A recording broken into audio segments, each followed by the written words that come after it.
1971 में जिस भारतीय सेना ने पाकिस्तान के 93,000 फौजियों को उठक बैठक करा के 2 महीने तक सरेंडर कराया था, उसके बाद पाकिस्तान में एक पॉलिसी बनी। पाकिस्तान यह समझ गया था कि भारत के साथ डायरेक्ट कन्वेंशनल जो वॉर होगी उसमें मैं नहीं जीत सकते हैं। इसका जिक्र मैं इसलिए कर रहा हूं कि उसको, वो मुझे इतिहास नहीं बताना, वो तो अभी आप 2 दिन पहले जिसे दिल्ली में आपने भेजा है उसने वहीं जाके बताया, आज की जनरेशन देख सकती है। उसके बाद बाकायदा पाकिस्तान पे इस पे मंथन हुआ कि हम भारत के साथ क्या कर सकते हैं। 2 बार हार चुके थे, 65 भी और 71 भी। तब उन्होंने एक डॉक्ट्रिन बनाई पाकिस्तान में, और उस डॉक्ट्रिन का नाम था ब्लीड इंडिया विद 1000 कट्स।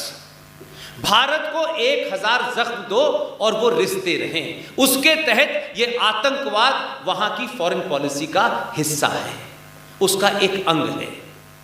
इसलिए इन्वेस्टमेंट क्या है, एक कसाब के ऊपर 4-5 लाख रुपए का खर्चा आएगा, उसको ट्रेन करना है, उसको तैयारी करके देना है, पीछे बैकअप का काम हम करेंगे, और कसाब भारत की आर्थिक राजधानी में घुसेगा और जिस तरीके से तबाही मचाएगा।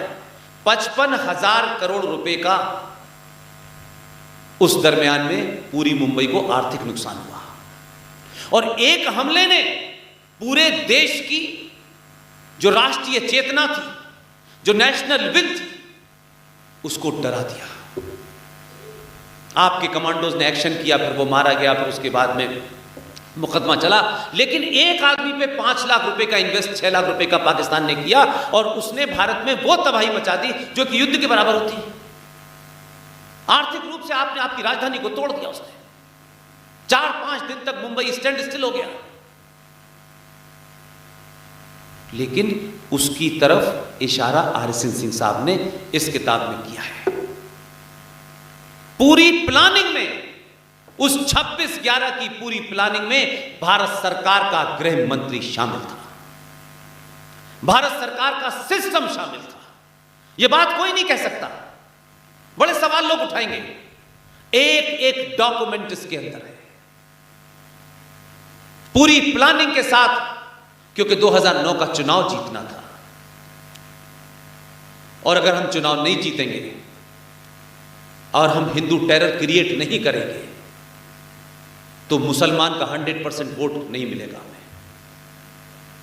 कैसे भारत का होम सेक्रेटरी मधुकर गुप्ता के साथ हाई लेवल डेलीगेशन 24 नवंबर को इस्लामाबाद पहुंचा, पहले से सब कुछ तय था। ये उनके साथ तमाम जो एपरेटस होते हैं, या ये कहें कि 26/11 जैसी स्थिति जब देश में होगी तो उस वक्त जो हमारा सिक्योरिटी एपरेटस होता है, जो वॉर रूम होता है, ऐसी हालत में क्या रणनीति होनी चाहिए, वो तमाम उस रणनीति को बनाने वाले लोग इस्लामाबाद पहुंचे हुए थे 24 नवंबर को। उसमें एक साहब थे, ऐसा नहीं है कि बहादुर लोग नहीं होंगे, उसमें एक साहब थे, ईमानदार थे। वो 24 नवंबर को पहुंचे, उनको रात में सेंस हो गया कुछ गड़बड़ लगता है, उनको वापस नहीं आने दिया जा रहा था क्योंकि सीधे तौर पे शामिल थे।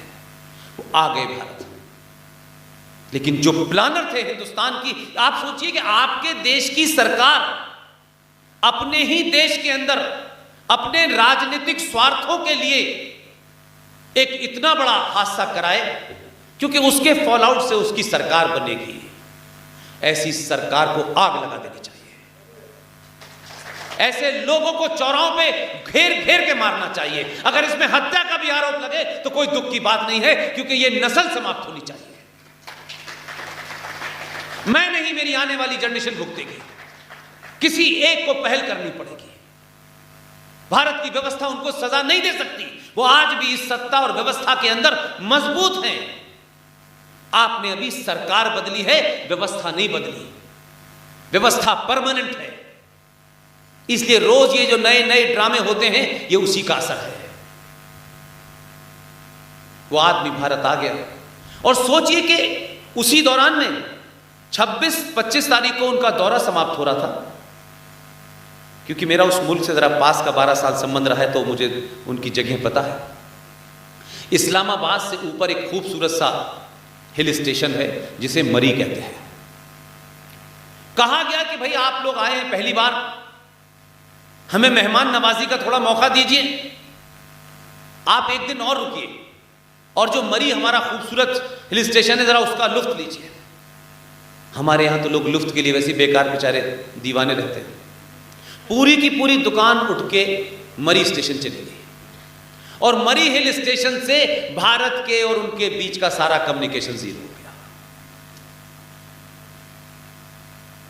और जिस वक्त वो लोग इस्लामाबाद में थे, होम सेक्रेटरी मधुकर गुप्ता की देखरेख में, उसमें फर्स्ट सेक्रेटरी, सेकंड सेक्रेटरी, ये वो सारा का सारा एपरेटस इस्लामाबाद के 30 किलोमीटर ऊपर मरी स्टेशन पे बैठा था और बेहतरीन वहां की एक बियर होती है मरी बियर, उसे पी रहा था। उसी दिन 26 तारीख को दिल्ली में, जिसका मैं खुद गवाह हूं क्योंकि उस वक्त मैं पाकिस्तान मीडिया के लिए भारत से काम करता था, पाकिस्तान का जो वर्तमान फॉरेन मिनिस्टर है शाह मोहम्मद कुरैशी, उस वक्त भी वही फॉरेन मिनिस्टर था। कितना डिजाइन करके बनाया कि दुनिया का कोई आदमी ये शक ही ना कर सके। पूरा टॉप डेलीगेशन भारत का एपरेटस इस्लामाबाद में और पाकिस्तान का फॉरेन मिनिस्टर दिल्ली के अंदर, महिलाओं का प्रेस क्लब है IWPC, Indian women's press corps, Windsor Palace जहां मेरिडियन होटल बना है उसमें बैठा हुआ था। कोई सोच सकता है कि ऐसी कोई प्लानिंग हुई होगी? इसलिए जो सिंह साहब कह रहे हैं, न कोई दुनिया की ताकत भारत को ईस्टर्न बॉर्डर पे न वेस्टर्न बॉर्डर पे, भारत की न 1 इंच जमीन ले सकती है, न भारत में घुस सकती है। भारत को जहां बाहर से भी आपको खतरा लगता है, उसके मुकाबले के लिए भारत की सेना उन्हें मुंह तोड़ जवाब दे सकती है।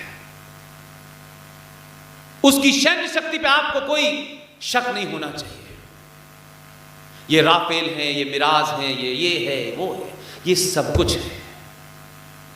भारत को आज जो सबसे बड़ी बात, जो पुराने आर्मी चीफ थे मिस्टर रावत, जनरल रावत ने जो कहा था कि भारत 2.5 युद्ध में ग्रस्त है, क्योंकि वो आर्मी वाला है। अरे इसी देश में रहता है, इसी देश को देखता है, सब कुछ उनकी आंखों के अलग हो रहा है ऐसा नहीं, उनको सबको पता होता है, लेकिन वो बेचारे एक अपने डिसिप्लिन में होते हैं, इसलिए सिविलियन मैटर में दखल नहीं देते।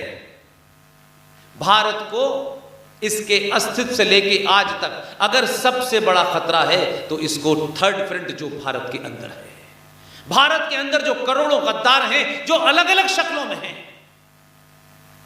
वो यूनिवर्सिटीज में हैं, वो एंटरटेनमेंट में हैं, वो व्यवस्था में हैं, वो IAS में हैं, वो PCS में हैं, वो जुडिशरी में हैं, वो प्रोफेशनल पिटिशनर हैं, और एक पूरा इकोसिस्टम बना हुआ है। जैसे ही कोई बुरहान वानी नाम का आदमी आतंकी मार दिया जाएगा, यकायक कुछ लोग उसकी सपोर्ट में दिल्ली में रैली निकालेंगे। कुछ मीडिया ये कहेगा कि देखिए गरीब बेचारा पोस्ट मास्टर का बेटा था। एक ऐसा नैरेटिव क्रिएट करते हैं कि भारतीय सेना ने कोई जघन्य अपराध किया है, किसी गरीब बेचारे को मार दिया है। इसलिए अफजल गुरु को फांसी देंगे तो कहेंगे कि अफजल गुरु जो था वो निर्दोष था, उसे भारत की जुडिशरी ने मार दिया।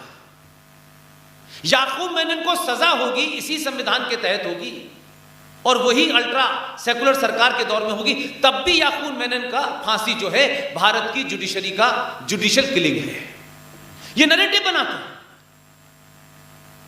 लेकिन इन्हीं युवाओं से पूछना चाहता हूं कि याकूब मेनन जिस दिन मरा था, सब जानते हैं कि उसने 1993 में क्या किया था।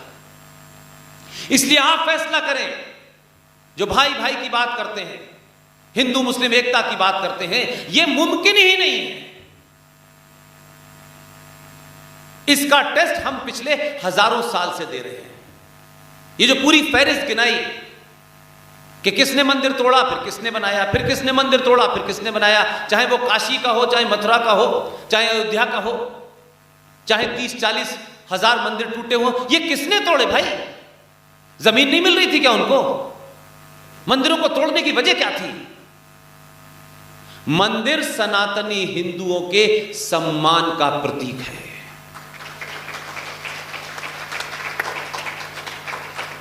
उस सम्मान को तोड़ो। और आप देखिए कि वो कितने शातिर थे। उन्होंने आपके मंदिर तोड़े, तोड़ के वहां अलग मस्जिद बना देते, तब भी कुछ हद तक समझ में आता। उन्होंने हर मंदिर आपका ऐसा तोड़ा है कि मंदिर तो दिखे, बाबा विश्वनाथ पे आप जाएं, जल चढ़ाएं और इस बात के लिए अपने पूर्वजों को कायर समझें, अपने होने पे आपको इंफिनिटी कॉम्प्लेक्स हो कि जिस बाबा विश्वनाथ के सामने जो नंदी बैठा है, वो नंदी 500 साल से इस बात का इंतजार कर रहा है कि जो उसके सामने बाबा विश्वनाथ होने चाहिए थे, वहां मस्जिद खड़ी कर दी है। बार बार आप देखें, इसलिए हर मंदिर को तोड़कर उसके ऊपर मस्जिद बनाइए ताकि मंदिर रहे, ताकि आने वाली नस्लें इस बात का एहसास करें कि तुम्हारे बाप दादा कायर थे, तुम्हारे सम्मान का प्रतीक, तुम्हारे आस्था के प्रतीक को हमने तोड़ के उस पर मस्जिद बनाई है। यह डेलिब्रेट किया गया।